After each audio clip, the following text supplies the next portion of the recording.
E aí, público brasileiro? E aí, pública brasileira? Eu sou o Cauê. E eu sou o Kaique. E este é o canal Cinemaverso.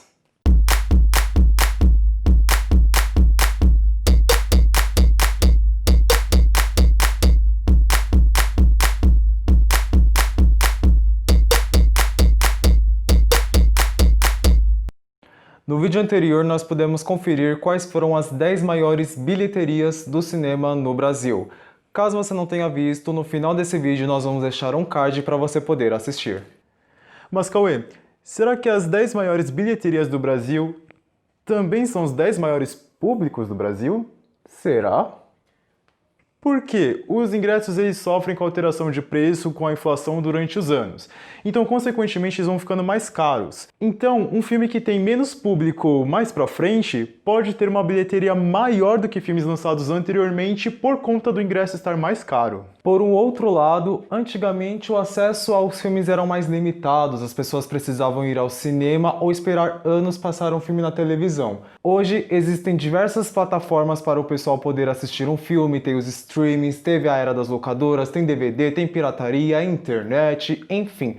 São vários meios para as pessoas poderem assistir os filmes, então os cinemas precisam realmente achar um meio de atrair mais público hoje em dia. Então eu te faço uma pergunta. Será que o filme que tem maior bilheteria também tem o maior público? Quais estúdios será que dominam o público no Brasil? Será que tem uma diferença muito grande entre público e bilheteria? Será que tem filme nacional na lista? Bom, Cauê, chega de perguntas e bora conferir os...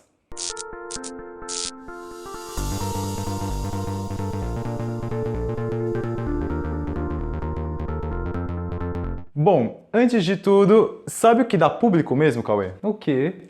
Você aí se inscrever no canal, Curtir o nosso vídeo e ativar o sininho de notificação para futuros vídeos. Pessoal, segue a gente nas redes sociais, por favor, para a gente poder interagir mais com vocês. E sem mais delongas, bora para o ranking.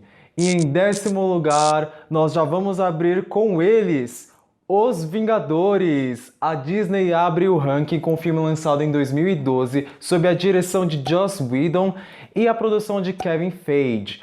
Os Vingadores é o primeiro filme da Marvel sob o comando da Disney e marca a primeira junção dos heróis que teve a primeira fase iniciada do universo em 2008 com o Homem de Ferro. Pois é. A Marvel estava ganhando notoriedade na indústria cinematográfica, os super-heróis estavam ganhando seu espaço. Nos Vingadores, nós acompanhamos um grupo de grandes habilidades comandados pelo Nick Fury, que é um agente da S.H.I.E.L.D., para combater uma raça alienígena comandada por Loki, para salvar o planeta Terra da dominação alienígena. Eu confesso que não sou muito chegado nos filmes de super-herói, mas fui conferir Os Vingadores e tem uma cena que acabou se tornando uma das mais icônicas do filme, que é a cena que o Hulk dá uma surra no Loki. Chega! Vocês são todos inferiores a mim! Eu sou um deus, criatura ridícula! E não serei parado por um...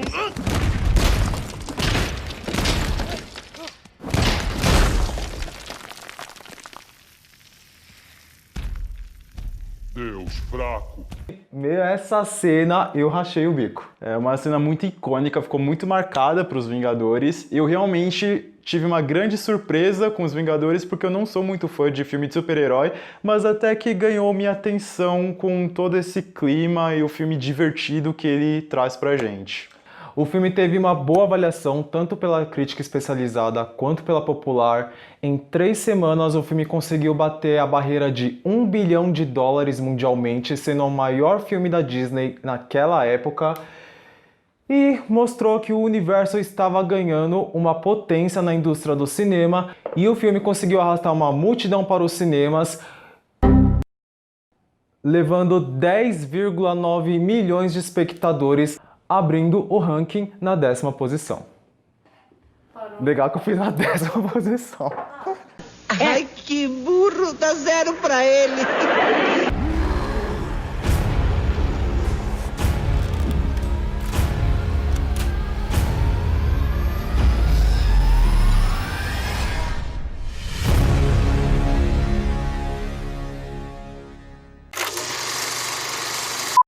E em 9º lugar nós temos Tropa de Elite 2, O Inimigo Agora é Outro.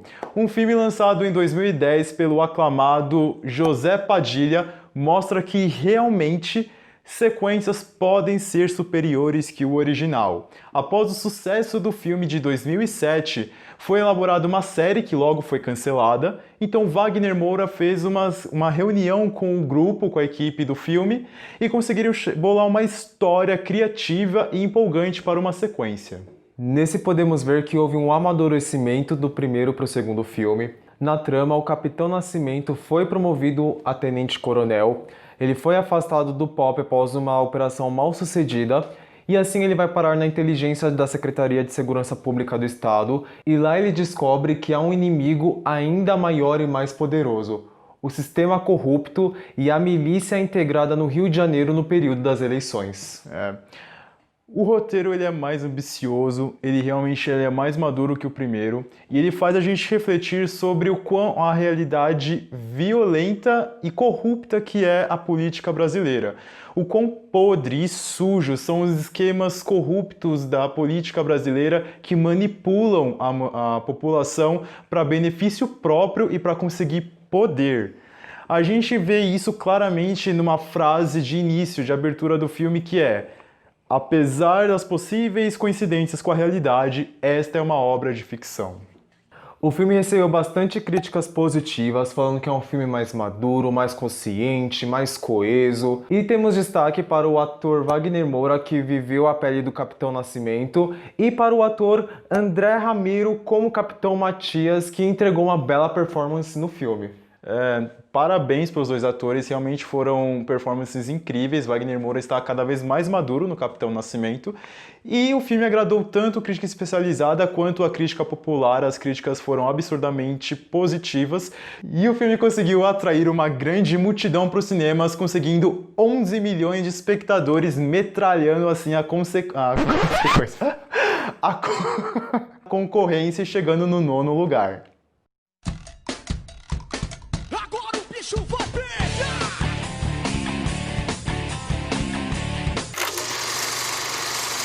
E agora, na 8ª colocação, nós temos um dos filmes mais polêmicos da lista.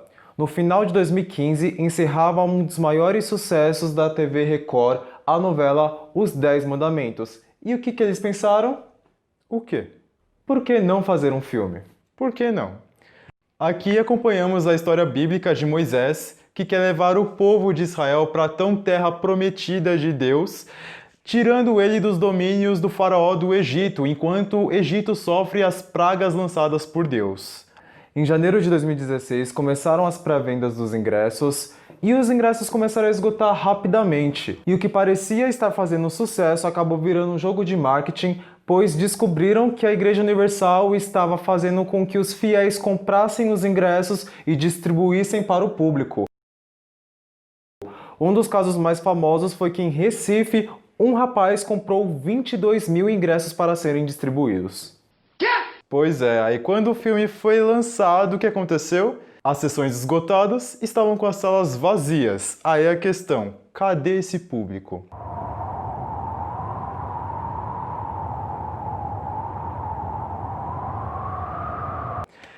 Mas pessoas que assistiram tiveram críticas positivas falando que o filme estava seguindo uma nova linha, uma nova tendência para o cinema brasileiro, fugindo dos padrões de comédia e violência e trazendo os temas religiosos. Mas, gente, convenhamos, nós já vimos esse tema anteriormente em Nosso Lar, Chico Xavier, e que, na minha humilde e cretina opinião, tem os efeitos visuais bem superiores, mesmo estreando quase 10 anos antes que os 10 Mandamentos. Porque a Record sempre vinha com aquele marketing de é um projeto ambicioso, é um projeto incrível, com imagens maravilhosas, mas convenhamos, as imagens ficou bem aquém do esperado, o Mar Vermelho abrindo não ficou tão maravilhoso assim, e as pragas do Egito ainda deixaram a desejar em alguns momentos. Parece até os efeitos visuais do canal Cinema Verso.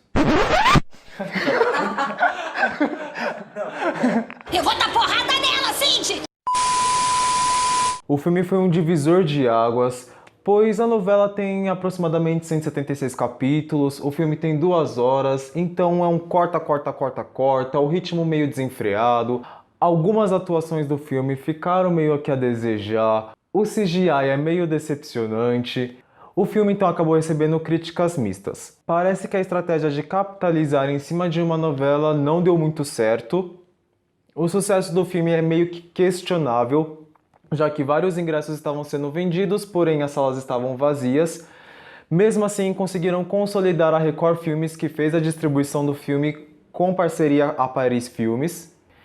E o filme teve no total 11,2 milhões de ingressos vendidos, porém o público ficou incerto quantas pessoas assistiram ao filme. Mesmo assim, ficou na 8ª colocação do nosso ranking. Os 10 Mandamentos, o filme. Teria sido melhor eu ver o filme do Pelé. E em 7º lugar nós temos Minha Mãe é uma Peça 3. Mais um filme brasileiro no ranking, agora com a Dona Hermínia representando as mães brasileiras com o seu jeito peculiar de ser. O filme, lançado em 2019, é a 3ª parte de uma franquia que iniciou em 2013 pelo personagem do Paulo Gustavo, tão icônica Dona Hermínia. Obrigado, Paulo Gustavo, por nos presentear com a Dona Hermínia. A história do 3º filme acompanha a Dona Hermínia tentando lidar com a independência dos filhos que estão construindo as suas carreiras, estão construindo as suas famílias. E agora, o que ela vai fazer, já que nada mais está sob o seu controle? Quais serão as suas novas aventuras? O filme é um hiato de 3 anos, do 2º filme até o 3º, e quando foi anunciado, falaram que era o último filme da franquia. Então isso alavancou o marketing, porque todo mundo queria saber que desfecho teria a Dona Hermínia, que desfecho teriam os personagens coadjuvantes, o Juliano, a Marcelina, a Iesa, que tanto cativou a gente, porque isso faz parte do processo natural das vidas das mães, os filhos seguirem suas vidas independentes. Um ponto apenas que me deixou um pouco triste foi que no final do 2º filme deixou a entender que no 3º nós veríamos as aventuras da Dona Hermínia nas terras do tio Sam, quais seriam as aventuras dela em Nova York. Porém, no filme passou bem batido. Mesmo assim, o 3º não decepciona. O Paulo Gustavo consegue trazer um filme coeso, uma narrativa simples, ele consegue construir bem o filme, ele traz alguns aspectos sociais importantes que ele trata com leveza e bom humor. Parabéns, Paulo Gustavo, pela condução do filme. A franquia teve um bom nível entre os filmes, conseguiu fazer um desfecho glorioso e a conclusão da franquia teve sucesso tanto em público quanto em bilheteria. A crítica adorou Minha Mãe é uma Peça 3 e o filme encerra a franquia com grandiosos 11,6 milhões de espectadores. Dona Hermínia dando tchau com grande estilo do público brasileiro. Meu Deus do céu. Tira aqui o acesso. A senhora tem que esperar um pouquinho. Tira pra mim o acesso pra você não ter problema comigo. Minha Mãe é uma Peça 3. E o 6º lugar nos mostra que os filmes nacionais estão dominando o ranking. Porém, temos outro filme polêmico e controverso produzido pela Record Filmes e a Igreja Universal. Lançado em 2018, o 6º lugar é de Nada a Perder. O filme é baseado na trilogia de livros escrita pelo próprio Edir Macedo, que conta uma autobiografia dele. O filme a gente acompanha Edir Macedo desde a sua infância, lá na década de 60, quando ele tinha deformidade na mão e sofria bullying por isso, então ele decidiu largar tudo e seguir a religião. Ele decidiu pregar a palavra de Deus por onde passava, começando a arrastar uma multidão e uma legião de fãs por onde ele estava. Com isso, ele sofreu algumas perseguições, foi preso e conseguiu criar um império, que é a Igreja Universal e a compra do canal Rede Record TV. O filme mostra o fervor do bispo em seguir sua fé, enfrentando suas dificuldades, as represálias que ele teve, a Igreja Católica como sua opositora. Porém, antes de tudo, nós temos que olhar a obra com um olhar crítico, vendo toda a sua estrutura e contexto. O filme tem uma boa direção de arte, ele realmente parece ser ambientado entre os anos 70 e 80. Pois é, fora a direção de arte, outro ponto positivo são as atuações, principalmente para Petrônio Contígio, que faz o Edir Macedo, que ele dá uma ótica mais natural para o bispo. Entretanto, essa é uma obra do Edir Macedo, feita pela Record, pela Igreja Universal e escrita por ele mesmo. Ou seja, eles vão colocar ali o que eles querem e o que convém a eles. Eles vão deixar de fora toda a polêmica, todos os problemas, todas as coisas conturbadas que tiveram na história dele, deixando uma manipulação para o espectador que está assistindo a obra. O filme enaltece muito ao extremo o bispo como um messias, como um herói, dando essa visão deturpada até, vamos dizer, do que realmente aconteceu. Algumas polêmicas do bispo, como supostas lavagens de dinheiro, tem a intolerância religiosa, a Igreja Universal que vende produtos ungidos, que fazem promessas de curas milagrosas, que acabam manipulando os fiéis. Bom, todas essas polêmicas que são retratadas na mídia acabaram ficando de fora da obra. Fora essas polêmicas, ainda o filme teve a mesma polêmica que os 10 Mandamentos. Todas as sessões estavam sendo vendidas como esgotadas, mas quando o filme realmente estreou, cadê o público da sala? As salas estavam vazias. Outra vez? E com isso o filme recebeu críticas mistas. Muita gente elogiou pelas boas atuações, pela equipe técnica. Teve gente ainda que enalteceu o Bispo de Macedo, já que isso foi manipulado no filme, porém isso também trouxe algumas críticas negativas que mostraram que o filme realmente mostra aquilo que convém. O filme recebeu notas baixas nos sites de avaliação e com essas controvérsias, uma suposta fraude na venda dos ingressos, onde sessões esgotadas estavam vazias, acabaram vendendo no total 11,9 milhões de ingressos. Porém, ao certo, nós nunca vamos saber quantas pessoas realmente foram assistindo o filme. Eu acredito que seja ainda menos que a metade disso. Porém, ficou no 6º lugar do nosso ranking.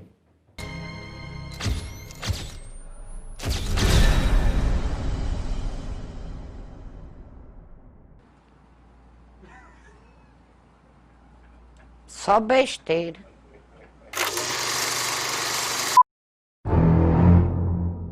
Uma das trilhas sonoras mais marcantes do cinema chegou no 5º colocado com Tubarão. Quem nunca foi na praia e ouviu alguém gritando tubarão, tubarão, fazendo alguma brincadeira desse tipo? Alguma criança perturbada fazendo isso, né? O filme que deu origem ao termo blockbuster, que é quando causa uma curiosidade no público e arrasta uma multidão para os cinemas, apesar de O Exorcista e O Vento Levou já fez tal feito anteriormente, foi realmente Tubarão que firmou esse termo na indústria cinematográfica. O filme foi lançado em 75 e na trama nós acompanhamos um tubarão branco que está aterrorizando os banhistas da fictícia Emmett Island. E embora o prefeito está tentando esconder os fatos da mídia, o chefe da polícia local, com a ajuda de um biólogo marinho e um caçador profissional de tubarões, começam a caçar o predador antes que ele faça novas vítimas. O filme tem uma premissa simples, porém foi dirigido pelo mestre Steven Spielberg, que fez com que o filme virasse um clássico da cultura pop. Alguns problemas na produção fizeram o orçamento inicial de 4 milhões inflarem para 9 milhões. Mas agora eu pergunto, o que são 9 milhões de dólares para uma arrecadação global de 471,2 milhões de dólares, se tornando a maior bilheteria da história até o momento que ele foi lançado? O filme teve vários problemas durante a produção, principalmente com o tubarão mecânico que dava vários defeitos, bastante falhas, porém estava sob o comando de Steven Spielberg, que conseguiu com sua maestria reverter esses problemas da produção ao seu favor. O diretor teve a ideia de apenas sugerir a presença do vilão, mostrando apenas algumas partes dele, enfatizando a vinda da ameaça, e ele estabeleceu então a técnica do o que não é visto é apenas sugerido é ainda mais ameaçador e assustador. Tudo isso juntamente com a grande trilha sonora de John Williams, que virou um ícone da cultura pop. Pois é, o filme venceu 3 Oscars e concorreu ao Oscar de melhor filme. Foi aclamado pela crítica especializada e a crítica popular, e a campanha de marketing da Universal foi tão agressiva que, junto com os resultados em bilheterias dos cinemas norte-americanos, catapultou o sucesso de Tubarão ao redor do mundo. O filme serve de referência e inspiração para outras obras e se tornou um grande clássico da cultura pop. Os nossos dóceis e meigos amiguinhos arrancadores de membros conseguiram abocanhar um público de 13 milhões de espectadores, conseguindo o 5º lugar no ranking de maior público brasileiro.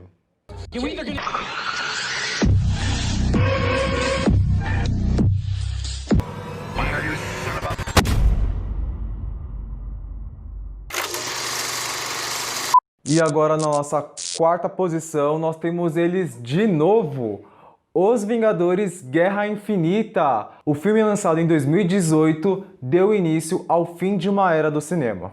As expectativas foram altíssimas quando anunciaram Thanos como o vilão da trama. Ele que tem o objetivo de reunir todas as joias do infinito para conseguir dizimar metade das vidas existentes no universo, simplesmente para organizar todo o meio caótico que encontrava os cosmos. Aí, mais uma vez, os nossos super-heróis da Marvel vai ter que derrotar um dos mais lendários vilões da história do cinema. Eu estou sentindo uma treta! O filme já chegou quebrando vários recordes do cinema e agradou extremamente a crítica especializada e a crítica popular. O filme realmente ele é muito divertido, ele é muito dinâmico, muitas pessoas gostaram do ritmo frenético do filme, mas fica aquela sensação, falta alguma coisa. Nesse filme também aparecem alguns heróis que não haviam aparecido nos Vingadores anteriores, como Pantera Negra, Guardiões da Galáxia, Doutor Estranho, o Homem-Formiga. E ainda deixou uma brecha para a tão aguardada presença da Capitã Marvel que virá no próximo filme. Realmente, Cauê, eu gostei muito do filme. O filme ele é divertido, ele é frenético, prendeu minha atenção, me deixou aflito e me deixou aquela sensação, como será que tudo isso vai terminar? Apesar de não gostar muito de filme de super-herói, Vingadores é uma grata surpresa para mim. O filme estreou numa data importante, quando o universo Marvel comemorava 10 anos, e ele conta com uma das maiores aberturas da história do cinema no Brasil, tanto em renda quanto em público, tendo atraído 3,7 milhões de pessoas no seu primeiro final de semana, e ele fechou a sua trajetória com 14,5 milhões de espectadores e no 4º lugar do nosso ranking.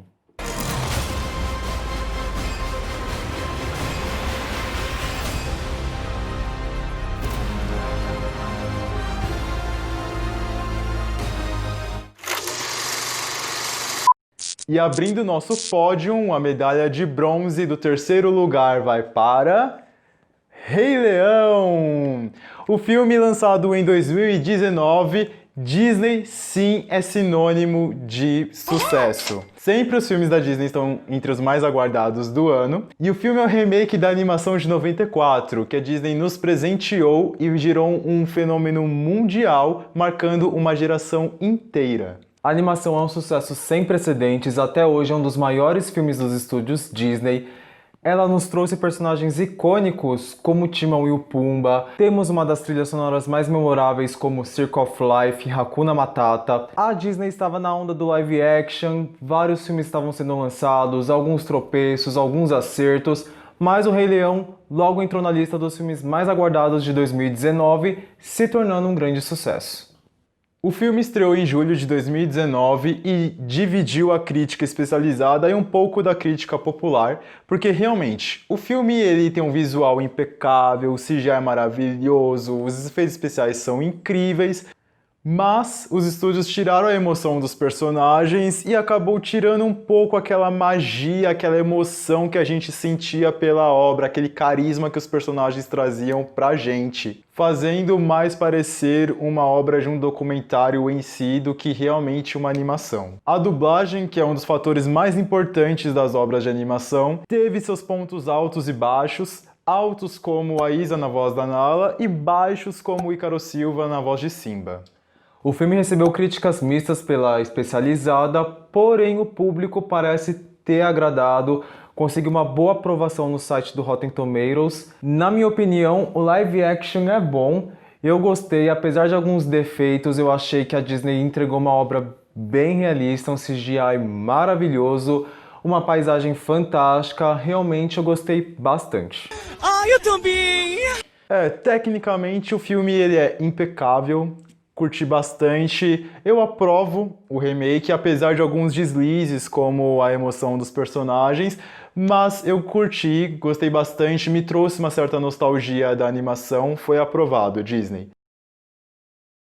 O filme chegou arrebentando logo na estreia, conseguiu 3,7 milhões de espectadores logo no seu primeiro fim de semana aqui no Brasil e conseguiu finalizar sua carreira no cinema com gigantescos 16,2 milhões de espectadores, conquistando o terceiro lugar do pódio. Remember.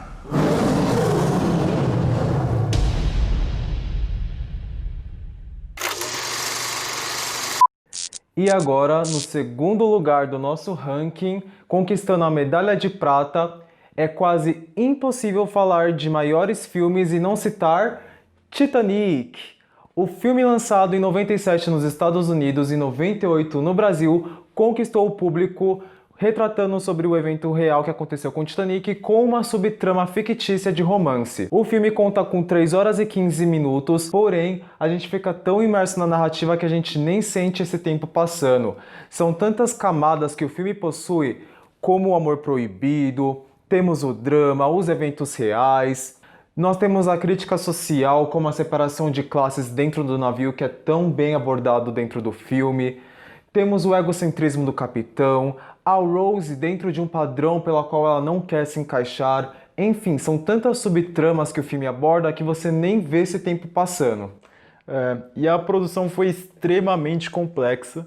James Cameron teve que trabalhar muito para sair tudo perfeito. O orçamento inflou para 200 milhões de dólares e foram 160 dias de filmagem. Isso preocupou muito os executivos da Paramount, que começaram a duvidar do sucesso do filme, colocando assim tensões entre os executivos e James Cameron, que até ameaçou sair da produção se eles cortassem o orçamento. Eu estou sentindo uma treta! Mas parece que essa fórmula shakespeariana de amor proibido convence o público, agrada a Hollywood, e isso dá crédito para Kate Winslet e Leonardo DiCaprio, que fizeram uma dupla incrível com uma química brilhante dentro das telas do cinema. E acertaram em cheio no elenco, que dá um show de performance. Algumas das cenas mais memoráveis do filme foi por puro improviso dos atores, como por exemplo a cena em que Jack grita "Eu sou o rei do mundo", que foi uma frase elaborada pelo próprio Leonardo DiCaprio. Temos a cena em que a Rose cospe na cara de Cor, que foi sugerido pela própria Kate Winslet. Quando Jack está desenhando a Rose nua e ele está desconfortável, aquela é uma reação genuína do próprio DiCaprio, que estava totalmente desconfortável com a cena. E a cena em que Cole começa a discutir com a Rose e ele joga a mesa no chão, foi uma reação espontânea do ator, que acabou se empolgando demais com a cena. Cameron gostou tanto que acabou deixando no corte final. Pois é, esse trabalho duro dos atores, do diretor e da equipe recompensou. O filme foi um sucesso absoluto, se tornando a maior bilheteria da história do cinema, que durou durante 12 anos. Que demais! Até 2009 estrear Avatar, do James Cameron, que conseguiu o pódio da maior bilheteria. O filme venceu 11 Oscars, incluindo o de melhor filme. Ô, louquinho meu! Teve uma das trilhas sonoras mais premiadas e mais memoráveis da história do cinema. E destaque para a direção de arte, que fez um trabalho impecável, o figurino estava impecável e nos emergiu para o início do século XX realmente. O filme foi bem avaliado tanto pela crítica especializada quanto pela crítica popular. Em terras tupiniquins nos cinemas, várias sessões ficaram esgotadas por diversas semanas. Mesmo quando o filme foi lançado nas locadoras, as sessões continuavam esgotadas. E em 2012, em homenagem aos 100 anos do naufrágio do navio, o filme foi relançado em 3D nos cinemas e na época atraiu um público de aproximadamente 675 mil espectadores. Porém, se o navio naufragou, o filme fez um enorme sucesso e conquistou 17 milhões de espectadores e o segundo lugar do nosso ranking.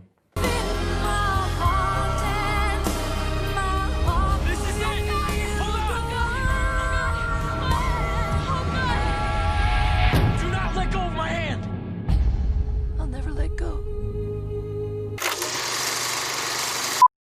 E em primeiro lugar, a medalha de ouro do pódio vai para...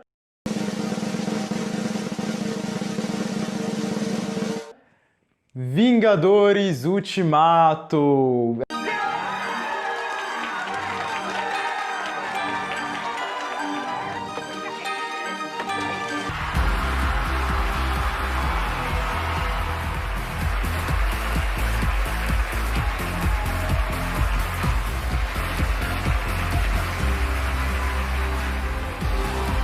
Se você apostou nos Vingadores, você realmente acertou. É a terceira vez que os Vingadores aparecem aqui no ranking.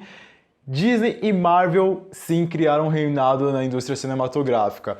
O Ultimato marca a finalização da fase 4, que marca o fim de uma era nos cinemas, e se tornou um dos filmes mais aguardados da história do cinema. Nesse filme nós acompanhamos tudo o que aconteceu logo após Thanos dizimar metade da vida existente do universo.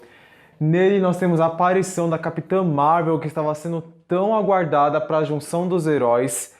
Este é o filme mais longo do universo Marvel, tendo 3 horas e 58 segundos de duração, e é o filme mais caro do cinema feito até então, com um total de $1 bilhão de orçamento, juntamente com Guerra Infinita. Pois é, mas o filme foi estreando já com vários recordes. O filme obtém recorde de trailer mais visto em 24 horas no YouTube. O filme também tem recorde de maior pré-venda, e o filme também tem o recorde de maior estreia mundial, com $1 bilhão arrecadados logo no seu primeiro fim de semana. Apesar de não ser fã de filme de super-herói, eu não posso negar que a Marvel e a Disney fizeram um império, eles fazem muito sucesso e os números provam isso. O filme contém também a maior estreia da história no Brasil até então, tanto em renda quanto em público. Logo no seu primeiro final de semana, o filme atraiu 5,5 milhões de espectadores. Realmente o filme ele é divertido, o filme é frenético, tem algumas cenas épicas, cenas memoráveis. Eu que não curto filme de super-herói, gostei da finalização que o Ultimato trouxe para a franquia, e a franquia conseguiu encerrar uma era inteira nos cinemas com um público bombástico de 19,6 milhões de espectadores, ainda na era streaming, DVD, pirataria, internet, provando assim o quão é potente esse universo Marvel criado na indústria cinematográfica.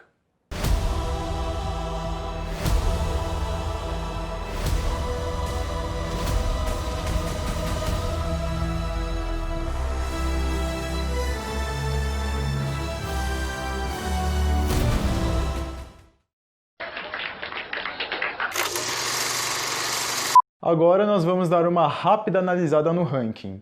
Nós temos a Walt Disney como estúdio detentor, 4 filmes dentro do ranking, e 2019 como um dos anos mais poderosos da história do cinema, com 3 filmes no ranking, sendo que 2 detêm no top 3. E temos os filmes nacionais que conseguiram espaço no nosso ranking. Tivemos 4 filmes, tudo bem que 2 deles têm um sucesso questionável, e o gênero suspense, que é um gênero tão subestimado, conseguiu espaço no nosso ranking com o filme Tubarão, que é um clássico da cultura pop. Bom galera, mas coloca aí nos comentários, o que vocês acharam do ranking dos maiores públicos do cinema no Brasil? Vocês gostam ou não gostam de algum filme? Vocês acharam que algum filme estaria na lista que não esteja? Ficaram surpresos por algum filme que entrou na lista? Pois é, comentem aí e não esqueçam de se inscrever no canal ainda quem não é inscrito. Já deixa o like no vídeo E ativa o sininho de notificação para futuros vídeos. Pois é, gente, esse foi mais um ranking, esse foi mais um Cinemaverso. Fiquem ligados no canal e até a próxima.